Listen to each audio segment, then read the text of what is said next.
We're here at the border today.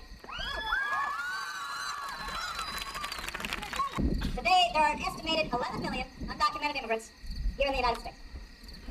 Some cross the border illegal. Others avoid immigration laws by overstaying their visas. But we have to acknowledge they've broken the rules. They cut in front of the line. And what is also true is that the presence of so many illegal immigrants makes a mockery of all those who are trying to immigrate legally. Also, because undocumented immigrants live in the shadows, where they're vulnerable to unscrupulous businesses that skirt taxes and pay workers less than the minimum wage or cut corners with health and safety laws. This puts companies who follow the rules and Americans who rightly demand the minimum wage or overtime or just a safe place to work, it puts those businesses at a disadvantage. So one way to strengthen the middle class in America is to reform the immigration system so that there's no longer a massive underground economy that exploits a cheap source of labor while depressing wages for everybody else. Now today we provide students from around the world with visas to get engineering and computer science degrees at our top universities. But then, our laws discourage them from using those skills to start a business or a new industry here in the United States. Instead of training entrepreneurs to stay here, we train them to create jobs for our competition. That makes no sense. Everybody recognizes the system's broken.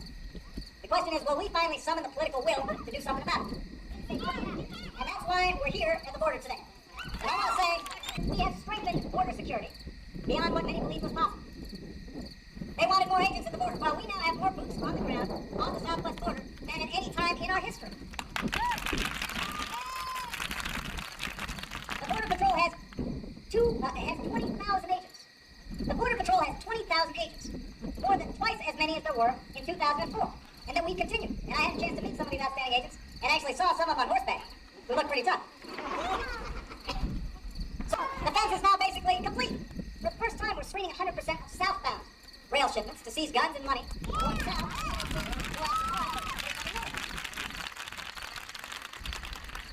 So here's the point. I want everybody to listen carefully to this. We have gone above and beyond what was requested by the very Republicans who said they supported broader reform as long as we got serious about enforcement. We tripled the number of intelligence analysts working at the border. I deployed unmanned aerial vehicles to patrol the skies from Texas to California. We have forged a partnership with Mexico to fight the transnational criminal organizations in the Mexico to triple the Border Patrol. Or now we need to quadruple the Border Patrol.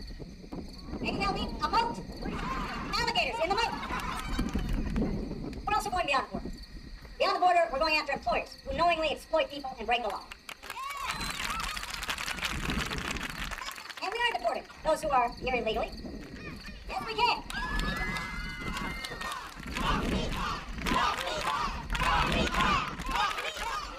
The most significant step we can now take to secure the borders is to fix the system as a whole, so that fewer people have the incentive to enter illegally in search of work in the first place. This would allow agents to focus on the worst threats on both sides of our border. Drug traffickers, to those who would come here to commit acts of violence or terror. That's where our focus should be.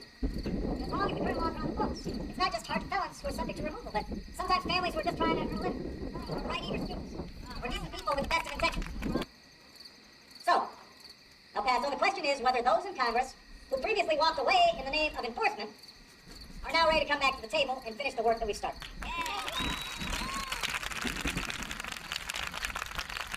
We've got to put the politics aside. And if we do, I'm confident we can find common ground. Now, Washington's lagging behind the country on this. There's already a growing coalition of leaders across America who don't always see eye to eye, but who are coming together on this issue. They see the harmful consequences of a broken immigration system for businesses and for their communities, and they understand why we need to act. We're Democrats and Republicans. First, we know the government has a special responsibility to secure our borders and enforce them. That's what they have. Second, businesses have to be held accountable if they exploit undocumented workers.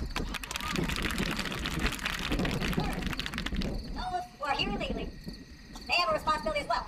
If they broke the law, that means they've got to pay their taxes, they've got to pay a fine, they've got to learn English, they've got to undergo background checks and a lengthy process before they get in line for legalization. That's not too much to ask. We have strengthened border security beyond what many believed was possible.